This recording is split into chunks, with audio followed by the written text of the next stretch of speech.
Money was invested in an account and could be modeled by the function p of x equals 2 to the power x, where x represents the number of years since the money was first invested.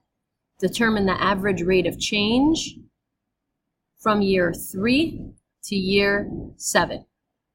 So anytime we're given any function, p of x, f of x, it doesn't matter, we go to y equals and we type in the function. 2 to the power x, you want to do 2. This is your to the power button, and we're going to type in x. We can also then go to the right to come down. Okay, now if we want the rate of change from year 3 to year 7, we know rate of change is the same as slope, right? It's how much money was made over a certain number of years in this case. Okay, so we can use our slope formula, y2 minus y1 over x2 minus x1. Now, to use this formula, we usually need 2 sets of coordinates. For this function, if we go to the table, we can find any coordinates that we would like. In this particular case, the only ones we care about are year 3 and year 7. So we want to know where we are at year, right? X is always time, 3 and 7. Looking on the calculator, we can see at year 3, we're at 8. And at year 7, we're at 128.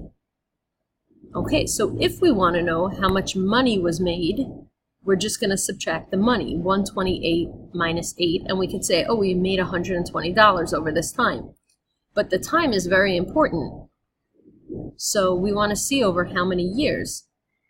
Using these numbers in the same order, just like we put the 128 first, at the bottom of this fraction, we're going to have to put the matching 7 first.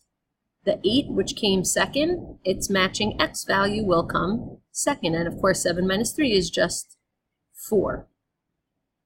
So 120 divided by 4 gives us 30. Our rate of change is 30.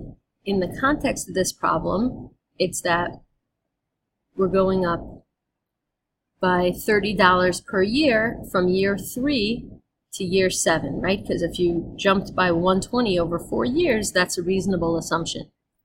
Okay, but when we get to the bottom and we're going to wonder about this function, p of x equals 2 to the x, what does that 2 mean? Let's go back to our table with all the values in between filled in. If you look at where we were at 3, we're going to keep doubling it. That 2 in the base means that we're going to keep doubling our money. 8 times 2 is 16.